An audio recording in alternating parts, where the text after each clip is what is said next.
Welcome to Where to Ski. I'm John Morgan. Hear that sound? It's the sound of a heli dropping skiers on a ridge. Today we're leaving trams, chairs, and T-bars behind, flying. Grab your skis, let's go heliskiing. There's no ski experience that's more fun or more complete than being dropped on a ridge. No crowds, no sound past that of nature, just a run and some turns. We're heading to the Chugach Mountains in Alaska and the San Juan Mountains in Colorado, where I'm joined by two of the most experienced guides in heliskiing. Jed Workman, head guide at Valdez Heli-Ski, and Matt Steen, program director and lead guide of Telluride Helitrax. Matt been with Helitrax for 12 years guiding and now also as the program director. Jed Workman is a professional mountain guide, big mountain climber, and skier. He's been the lead guide and director there for 18 years. The Chugach sits just east of Anchorage, Alaska, and gets over 500 inches of snow on an average each year. Covers over 10,000 square miles of terrain. Snow here has just the right consistency to stick to some incredibly steep runs that cover an endless array of peaks, ridges, and glaciers. Valdez Heli-Ski specializes in lengthier trips, 7 days with stays at their well-equipped Sania Lodge. Takes time to get there, but once you're there, you have some amazing skiing. The San Juan Mountains are in southern Colorado, and Helitrax bases itself right in the middle in Telluride. They service about 200 square miles of terrain, hundreds of landing zones, and a wide variety of runs for skiers of all levels. Helitrax is focused more on skiers looking for 1 or more days of unique skiing experiences while staying in a town with all the amenities that Telluride might have. Heliskiing is amazing, but you need patience. Even intermediate skiers can find some amazing skiing. Experts will have more terrain to choose from, but if you're a beginner, get some experience before heading out. Skiing in the backcountry has its own risks, but these operations are among the most experienced, and they all boast amazing safety records, the newest and best maintained equipment, and the best trained guides. Both operations are certified members of Heliski USA. Enough of this. Let's talk to Jed and Matt to get the real deal. But first, if you like our podcast, hit the subscribe button and get notified when a new episode drops. Also, let us know where you want to go ski, and let's get it on our list. Now, over to Jed and Matt.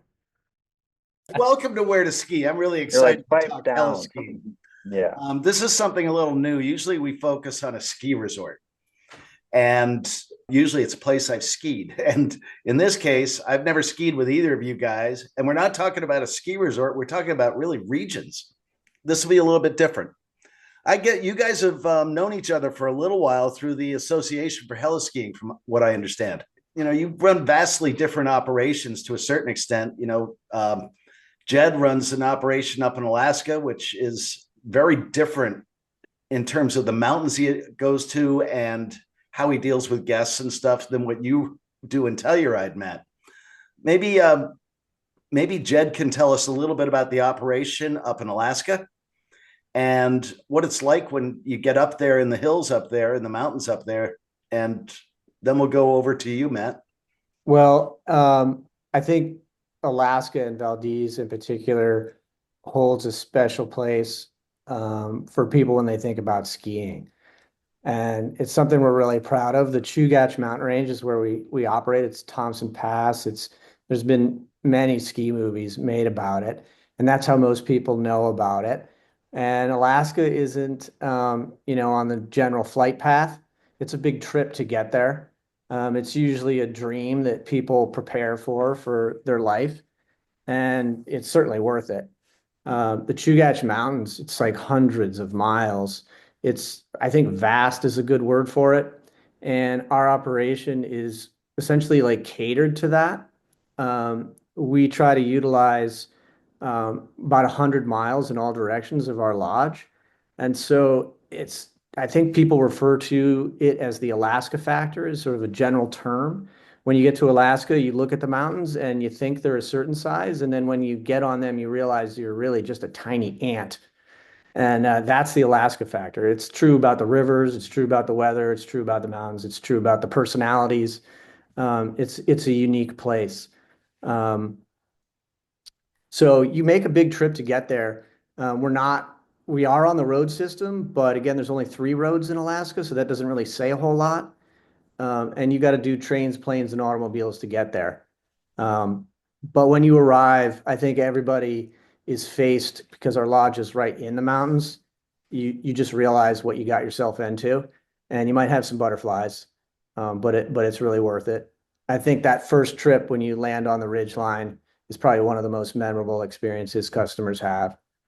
It's like kind of traveling to another planet. Wow. So Matt, what's it like skiing in the San Juans with the hills you go to? You cover a lot of ground down there too. Yeah, I mean, the San Juans are a very unique set of mountain ranges in Colorado, and it has, I would say, some of the most dramatic ridge lines and peaks and couloirs and bowls and such.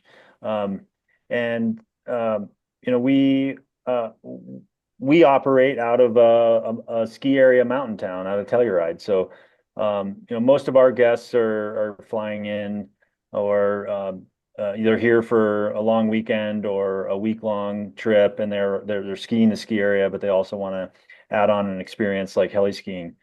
Um, our ranges, like the folks that flew with us today, I mean, they say half of the trip is just being able to fly around these mountains and to see the terrain from a different perspective.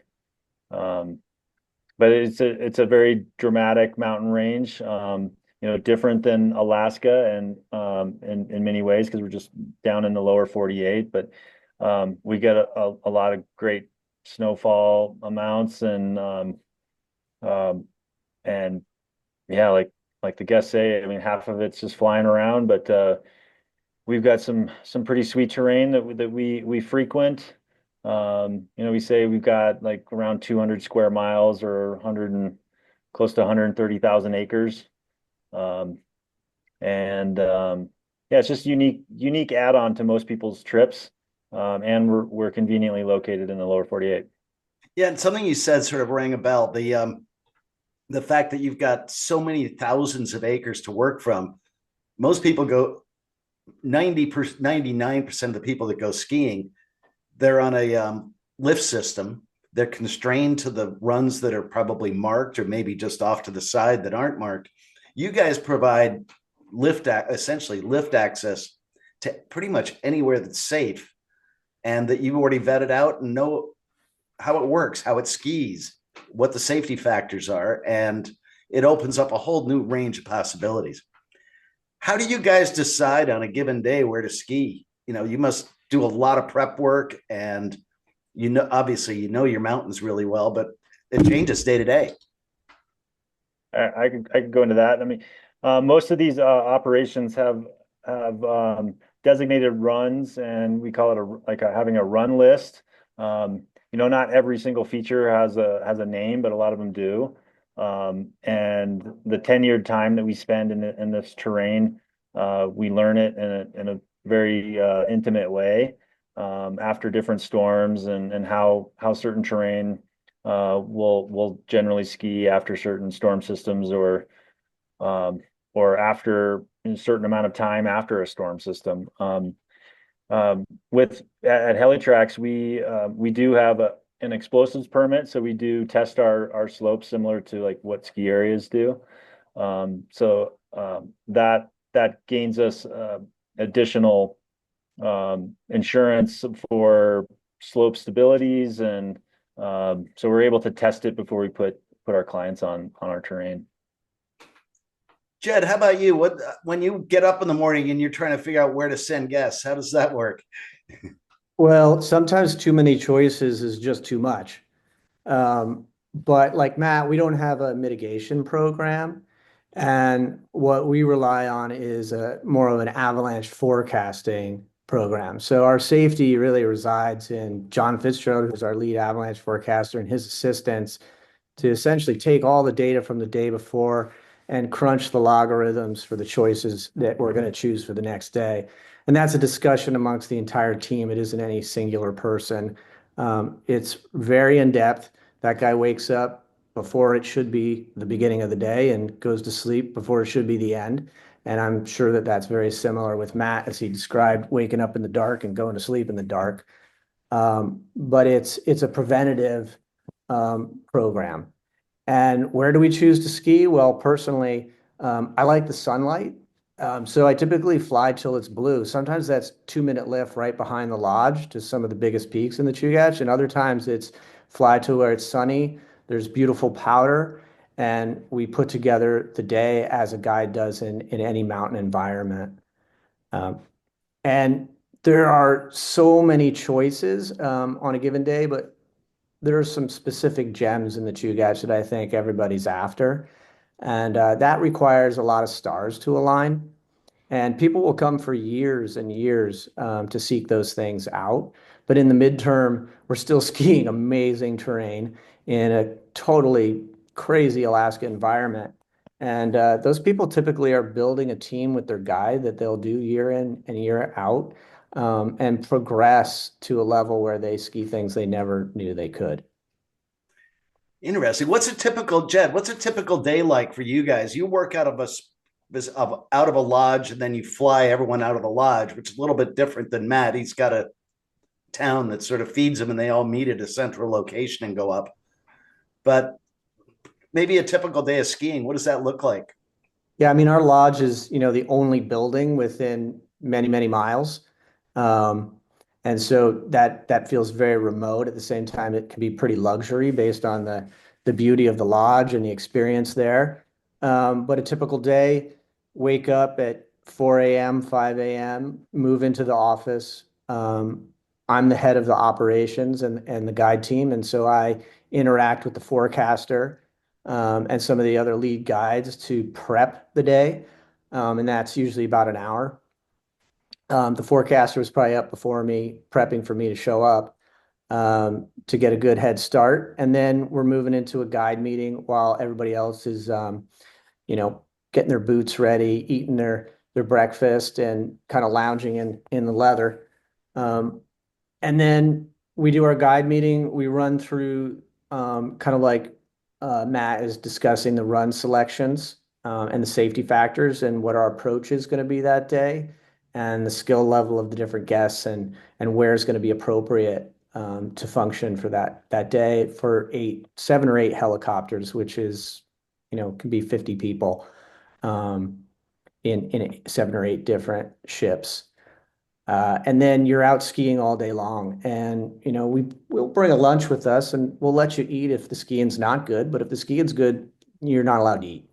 And, we just ski our brains off because, when we have weather, unfortunately, there's no trees. So when we have weather, it's unflyable. So you ski it when you can get it. And you just try to maximize every single day. And then you come back home, you have, your 5-star dinner and you're served up, beautiful experience there.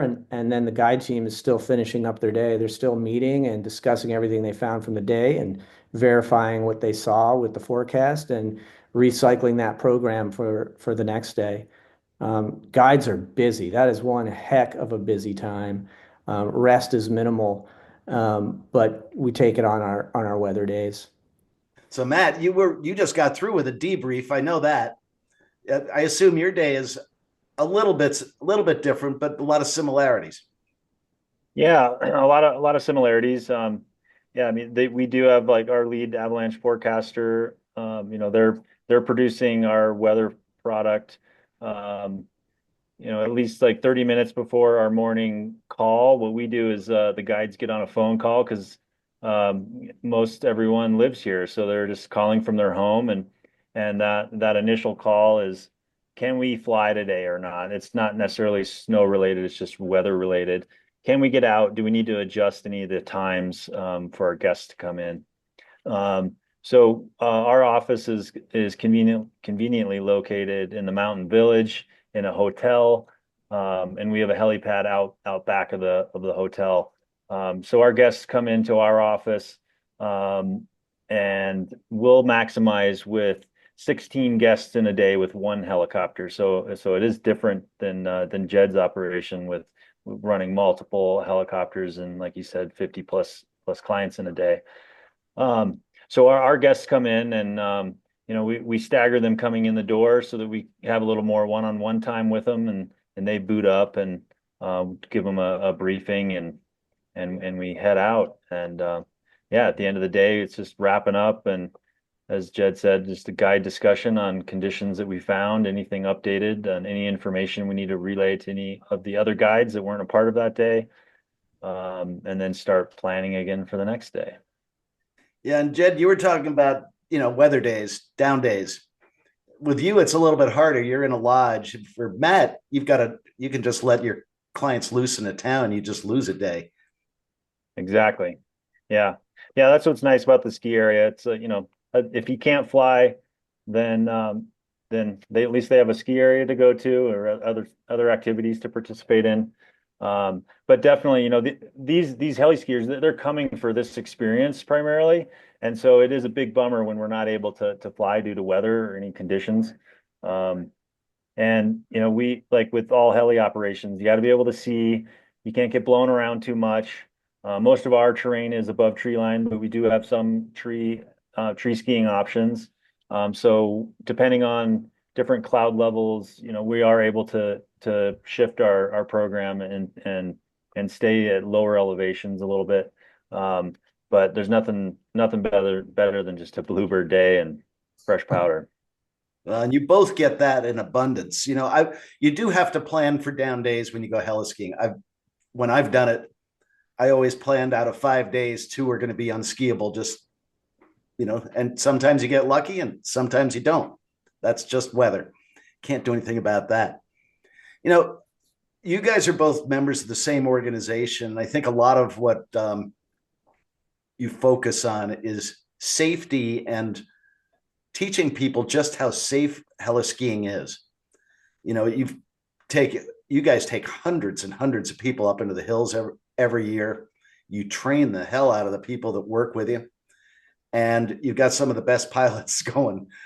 What do you guys do to make sure everything is safe? You've talked a little bit about the avalanche stuff, and how you vet that and how you map out the days, but past that, how do you guys work through safety? I'll just trail off on the last question, which is the down days in Alaska. Yeah. I think that, when you get a down day in Alaska, yeah, it's a bummer because you're not skiing, but usually your legs are so fried, you're just silently, relieved that you don't have to go out another day or another hour. But, what usually happens at the St. Lodge is we're in this unique location where the sky opens up just around the lodge. So our local skiing can often start at 2 p.m. and you can get a full day's skiing in surprisingly fast. So we definitely benefit from that. I'd say our ski rate or our fly rate is probably 70 to 80% when we do the calculations. But some people have more, some people will have less. Well, it's kind of a combination, right? There's a couple different things going on there. One is the aviation risk, and one is the mountain when you're on it. So like the skiing that you're actually doing and the avalanche problems and things like that. The aviation provider that we work with really is the final word on flying. No guide is going to make the call on whether you can fly. It's the pilot. And so we work extremely closely with the pilots, and you have to develop these relationships with them to just really foster an open, communicative environment, much like you would if you're just a guide working with other guides. It just happens to be aviation. When a customer shows up, one of the first things that we do before anybody goes skiing is we run them through the safety briefing. I think Matt had just referred to that. And that's like an hour-long process of going through all the different mountain hazards that exist, one of which is the aviation component. And then they get a helicopter briefing, and we run them through a dry run with helicopters on the ground not functioning so that people know how to get in and out and they're not figuring that out in the field. There's also an avalanche part where people are practicing with their beacons, and we train them up on our systems using our gear the way that we want people to function in the capacity that they're able to, because a lot of these people obviously are not professionals. So we get them the baseline skills for dealing with, the worst case scenario. And ideally that never happens. And it's extremely, extremely rare that it does. But we take that really seriously. And sometimes that can be frustrating because people really want to get out and ski, but we're not taking people into these mountains unless they've gone through the proper training before they're ready to go. And that's important. Matt, I assume you guys have got the same type of program. Yes, yeah, exactly. Yeah. I mean, exactly what Jed said. And then just to add on to that, like chronologically, all these operations, they have flight following. So there's someone at a base that's monitoring where the aircraft is. There's different ways to communicate, either directly with radio or with satellite texting devices like DeLorme inReaches. And there's just constant communication back to a base and following the crews that are moving around the mountains. And then also just the direct communications between the guides in the field and the pilots. So that's typically radio communications. Yeah, that kind of just adds to what Jed started out with. Yeah. And you must Yeah. have to service Let those me birds pretty regularly too. Can I just tag on to Matt that, Yeah. Matt makes a really good point about what goes on behind closed doors. When you show up to ski, you might not be aware of all the work that's going in to make sure that you're safe, but it's an extraordinarily big support network. And flight following is like very important. We know where every single guide and group is at any moment on a map, and we have multiple layers of communicating back and forth. When I say we, I mean Matt included. All the helicopter operations are doing this. It's of the utmost importance. But there's a giant support network monitoring where all those helicopters are at all times. And if there's a problem with a helicopter, you're basically too late, right? And that's what you're leading into. And every helicopter operator, it doesn't just come with a helicopter. It comes with the pilots and it comes with an entire mechanic crew. And when those helicopters aren't flying, those mechanics are going through those helicopters with a fine-tooth comb. And that's like any aviation company. You got to keep those things flying because when there's a problem, it's too late. Interesting. It's almost like running two companies in some ways. You've got an aviation company and a guide company. That's hard. Absolutely. So, in terms of safety, the other thing I was thinking about this a little while ago. Jed, do you have to take bear swatters out there with you when you go up in Alaska? Well, luckily at that time of the season, most bears are, quote, sleeping. But as spring rolls around and it gets a little later, the sunlight comes out, they're pretty hungry because it's been a long slumber. So I've seen some brown bears from time to time, luckily at a distance. But it's really not the prime time for eating people. That comes later in the summer.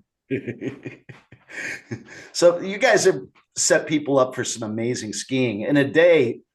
Just in terms of vertical, what do you guys think people do in a day? A typical day for your guests, or do you Matt? even track? Do you even Yeah, track? for us, it depends on each run. Our package is that we do 6 runs is our package deal, and there's options to add on additional runs after 6. And we market it somewhere around 2,000 vert each run, and sometimes it's more than that, and sometimes it's a little bit less. Just depends on where the good snow is and everything, and so that's kind of our package deal. I mean, we cater to more of the single day heli skiers, but we do offer multiple days, and people do go out with us multiple days in a row. But just a little bit of a different setup than what Jed has, but yeah, that's what we got.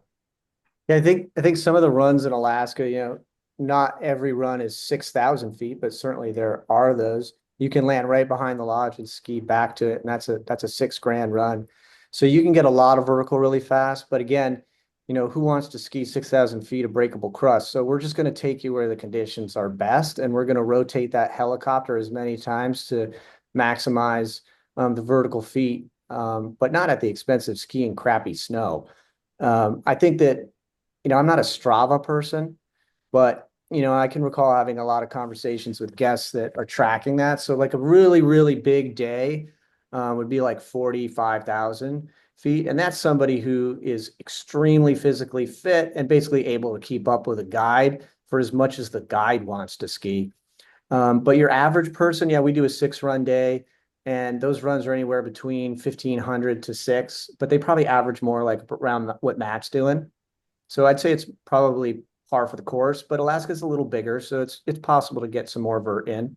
Tell you what, I'm tired after 2,000 feet. I need a break myself. I don't know about you guys, but that's a long run. Well, that's why you need fat skis, What do which you maybe got? leads into your next question. Well, my next question is going to be about ability levels. Everyone, it helps to be an expert skier, but you don't have to be an expert skier to ski to heliski. You have to let the guides know what you're capable of. Maybe you could talk about that, both of you guys, a little bit. Well, I'll just say whoever shows up, it's your trip. So it's really catered to what you want to do. And it's best if you show up with a group of your friends. And then we just go with the lowest common denominator. We're not going to push anybody into anything they don't want to or are incapable of skiing. Um, I'd say that if you're coming to Alaska, it's best if you at least can ski blue squares. Like the bowls behind you, you can see there's just a ton of variety to the shape of that terrain, and you can land that helicopter pretty much anywhere you want. So we can take people out that are just blue square skiers and ski that all day long. Huge bowls like you're looking at right there, all day long. But there's also that other steep stuff behind you there that looks impossible to ski. And so we'll take you there as long as you're able. But that's usually a progression. Guides want to see what people can do, not what they say they can do. And so we'll just work with you like a team. And I think that's one of the coolest things about skiing with five people in a helicopter is you get really tight on the team. And if you keep coming back and skiing with your guide, we have people that have been doing it for 10 years and they start out on the blue squares and they finish on that really steep stuff back there. And they're pretty blown away because they never knew they were able to do it. And I'm pretty sure Matt does the same thing. Yeah, agreed. Nice, Jed. Exactly. Like with our six run package, just consider it kind of like a bell curve where, yeah, your first run or two is just kind of warming up to the terrain, the snow for that day, getting to know your group, and then when conditions warrant, you can step it up and take it to the next level. But just being fit. Here in Colorado, we're flying and landing north of 13,000 feet. So different than Alaska. So we get a lot of folks that are winded. So falling and getting up, and your fuel tank is getting drained because you're just working a little extra hard. So we get that in some guests, and but showing up fit and being an avid skier really helps. And given any of the conditions, you just have to kind of tune your technique, and most everyone can handle it. Um, but yeah, being fit and being an avid skier or snowboarder definitely helps and helps with the enjoyment of the experience. Yeah, I'd say probably any day you flew with Telluride would be a great day. And it's certainly true in Alaska. It doesn't have to be anything really. It's just you go out and enjoy those mountains. It's a beautiful place to be. It's just incredible. And the helicopter, the way you can access terrain is just incredible. So really the skill level is so variable. Physical fitness, I always say train harder than you're going to ski. Most people probably don't do that. They probably ate too many potato chips and sat on the couch. But it doesn't mean that they can't have a great day in the mountains. So, what skis are you putting people on, or do you recommend people bring? Yeah, it's probably different for each of you guys too, because you've got different snow conditions. Well, I'm really curious about what Matt's recommendation is, and I'm trying to still figure out how I get on that phone call line when he has an open seat. Hey, yeah, just let me know, or maybe you just did. Shoot him a text. Well, He'll just drop down overnight from Alaska and show up next morning. yeah, Maybe he doesn't want my riffraff around. no, yeah, we'll take you any day, Jed. You know that. I've been trying to get Matt to ski with us, but he's so busy with his operation and he does such a great job. He's like really passionate about it. It's hard to extract somebody from that bubble. I keep dangling carrots, Yeah, but it's hard. thank you. No, I do want to visit up there. Yeah, we're so just entrained to our into our zone and the snowpack, and we talk about weather and snow conditions until your ears are bleeding. So it's in our blood, and we do it too much. I bet most everyone would just get sick of listening to the conversations all the time. But going back to our skis, You guys skis have and dream board. jobs. You guys Yeah, both have dream jobs. What people who don't get to do that every day would think would be the most fabulous job in the world. it's pretty nice, yeah. But it is a job. I mean, there's a lot that goes into it, and running these operations like Jed and myself, like it's you got to think about all the little nooks and crannies, and you might be having or planning the day and having the greatest time one day, but you're already thinking about the next day and the next couple days, and just planning ahead, keeping ahead of the game, and watching weather. And So, what skis down in Telluride would you recommend people bring? well, we offer our guests a variety of atomic skis. We have our fattest skis are 115 underfoot. Um, we do have options of 109s. Based on whatever Atomic's coming out with, that can vary a little bit. If someone has powder skis and they want to ski their skis or boards, as long as they're powder specific, there's no problem taking that stuff out. So we do recommend that it's freshly waxed, or you have good glide and everything. You're not having big hanging PTEX curls off the bottom of your skis, but yeah, so we offer our guests atomic skis, and we have Burton snowboards. You can have step in or strap boots, but basically we could just drag someone off the street. If you have your personal clothes from your helmet down to your boots, we'll take care of the rest. Yeah, we do. We have Jones boards exclusively, and then, a series of different bindings that can be set up for however you like it set, whatever size foot. And then um, we have K2 and Moment skis, which tend to be the fattest skis you can find on the market. And really, there's no limit to that. And that's really, people look at those skis and they're like, there's no way that this is a giant water ski. Why would I ever ski on that? And they never skied anywhere in the lower 48 where they were on those things. But there's something different about Alaska. And, the Austrians love the skinny skis and they get the most turns, but they're usually done in one day. And so part of the fat ski program is to save your legs so that you can last the week.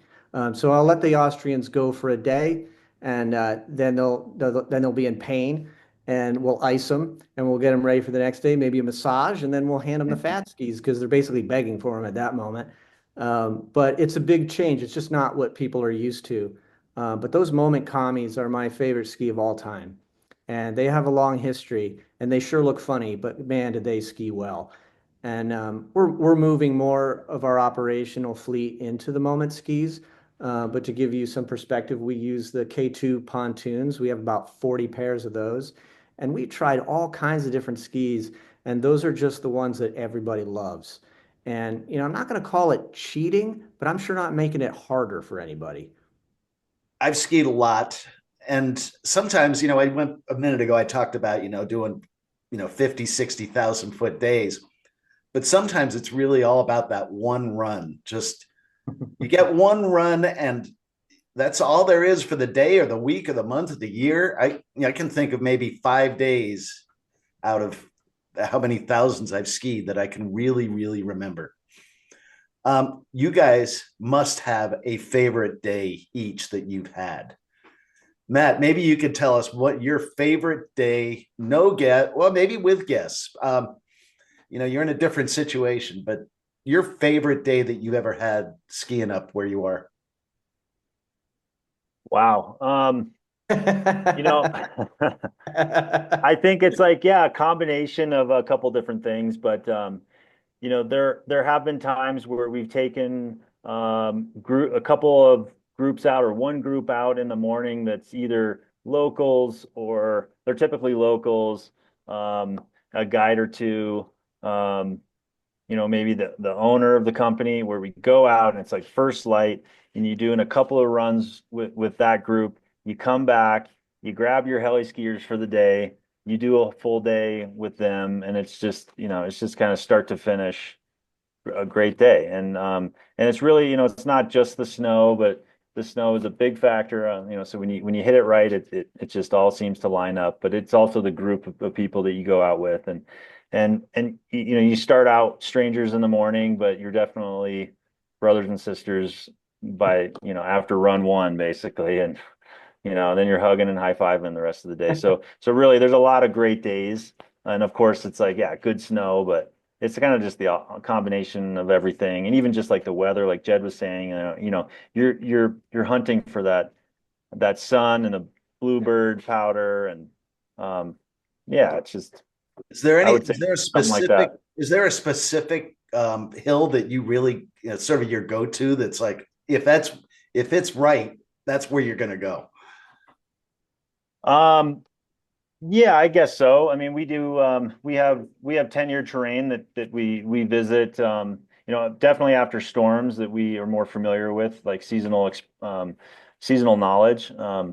But as our season progresses and snow stability improves through the season, coverage starts to fill in into gullies and stuff. Like our ski lines open up kind of progressively through the season. So yeah, I mean, there's good snow days and just open bowls, but then there are some of those featured lines that when you're able to ski them, those are special too. Awesome. Jed, how about you? Best day you've ever had out there? Well, boy, that is such a tough question to answer. But what I come back to is a little bit about what Matt's talking about and what Jeff and Ingrid Frazier, who own the company, have really centered the experience around. There's nothing better than having the best day of your life and coming back to the lodge and everybody had the best day of their lives. And everybody recounts it over and over and high fives and has just this incredible experience. And that's like the most fun ever. But there are certain runs out there, I call them gems. Some people refer to the Big Five in Alaska. Those are the big, steep and deep runs. That's not necessarily everybody's favorite, but I certainly like those things. But the funny thing about the Big Five is nobody can agree on which ones are the Big Five. Everybody has a different take. But I'll just throw out the meteorite run, which is quite famous, and it's iconic. It's a 3,000-foot ramp that the history is that a meteorite came out of the universe and cut this ramp in the side of this mountain, and it's exactly the same pitch the whole way. It's basically 45 to 50 degrees. We're in a maritime environment where the snow just glues itself to an impossible face. And I've skied it where I'm in a complete white room the whole time. And I don't know. I know I had a great time, but when I look over at my guest and their smile goes from ear to ear, and you got to tell them to close their mouth or they're going to eat too much snow, it's like there's something about being a guide taking people to these places that they probably shouldn't be on their own, but because you're there, you enable them and you build them up. It's a psychological technique. It's all the skill levels that have to do with guiding and the technical aspects of ropes and avalanche and all that stuff. But man, there is nothing better than seeing somebody else experience that same thing you have and sharing in that. Those are the best days by far. And you read right into where I was going to go too, Jed. That sounds amazing up there. I ask all my guests this. You guys are really, really experienced mountaineers. You're not just guides. You have a wide range of experience and you've been doing it for a long time. And you have a certain love for the mountains. You must transmit that love for the mountains to the people you go skiing with all the time. Does that, you talked a little bit about that, Jed. Maybe Matt, you could tell us how you transmit that to the people you ski with, whether it's guests or friends or whatever. Right. I think it's just in the stoke. I mean, I personally, I realize that these folks are stepping out of their element, most of them, and they're stepping into our element. And just like us stepping into, I don't know, I'm just thinking like, the stock exchange or something like we would freak out. We would need someone to kind of hold our hand and just like explain what the heck's going on. And so I understand that, and people, people are they're hyper aware to all the things, the mountains, the helicopter, they're buzzing with excitement. And if we bring um, positive stoke and meet them where they are in their experiences, and just help push their comfort level a little bit and their experience. And like Jed said earlier, it's like it's their experience. So it's not like they're following us around. We're just trying to cater to our guests on what's best for them on any given day with snow conditions. And so I think the bottom line is just coming to every day with a bunch of stoke and just putting ourselves in their shoes for a little bit and just understanding where their nervousness might come from or whatever, and just kind of meet them there and just be there with them for that. Yeah, I think I think of like those great days, and it usually involved a ton of laughter and a bunch of moments that were like, can you believe that just happened? Yeah. Yeah. What's the best time of year? What's the best month to come visit each of you guys? Well, I think you can go like all winter long in Telluride, which is pretty cool. Yeah, I'll start because our season starts early. If there's enough snow on the ground, we get our season going at the tail end of December, which we did this year. And we have historically we go up to the last day that the Telluride ski area is open. So that is basically the first weekend in April. I think I got dropped off at the top of Silverton by you guys years ago on July 4th. All right. Yeah. I mean, technically with our permits and everything, as long as there's snow on the ground, we can keep flying. So I would like to do some sort of spring fling kind of thing and get some folks in April. So keep your eyes and ears open for that in the future. Yeah, our season is really centered around daylight hours because Alaska is pretty dark in the winter. But that being said, it doesn't mean you can't go skiing. And I think the history of heli skiing in Alaska has really been centered around March and April. So that's our main season. And it's well worth it because of the daylight hours and the warmth. Um, so March and April are the months, and that's when everybody shows up, and it gets crazy. You Uh, told me a but story earlier about coming earlier in the season, and that sounded amazing. I was just going to refer to that. I think as time goes on, heli ski operations have realized that, like Matt's saying, when there's snow on the ground, you can ski. And it was just a question of daylight hours. And these days, it's a little bit in its infancy. It's pretty well developed, but it's gaining traction. And that's a lot of these operations, including ourselves, offer some early season trips to people that are interested. And it's a pretty private experience. And you might only have 6 hours in the day to have the daylight to be able to fly and get out there. But what you can do in a helicopter in 6 hours, yeah, I don't know how you do it any longer. You can really hit it hard if you don't let them eat lunch and you just keep those things running. And the cool thing about the daylight in those early months in Alaska is the sun is at a low horizon, and so it's like skiing at sunset the entire day. It's just all the snow's gold and orange, and they're some of my favorite days of the season. That's amazing. So, how do our listeners get a hold of you guys? Matt, maybe you go first. Well, we've got a great website, and it's helitrax.com, helitrax.com. And we've got a couple of links on the website that basically just inquire about a trip. You can't directly book a trip. We kind of need to look at our calendar because things shift around so much. So you just reach out to us via email or phone, and we'll take it from there. Okay. Jed? Same thing. The website's really the place to go. You just click on the booking on Valdez Heli-Ski Guides.com. And you want to get in early because there's those months of March and April are really highly sought after. Um, we've expanded our company. We now have a new property down the road 10 miles away, so we have a little more capacity, and so that's offering more people some opportunity. Um, we do week-long trips, and that's because of the weather in Alaska. You wouldn't want to come up here for a day, get shut down by the weather and then fly all the way back home. So it's a little longer of a commitment, but well worth it. It's definitely the way to go. You don't want to come up here for less than a week because you want to get your days in. And if you get 7 of them, well, you'll spend the next 2 years recovering. But I don't know. Maybe that answers your question. That answered the question. I'm also going to put you guys URLs in the show notes too, so people can get on them pretty easily. Thanks. Jed, Matt, this has been really fun talking to you guys. Thank you very much for taking some time to talk to us about heliskiing. Thanks for joining, and thanks to the Grits for the music.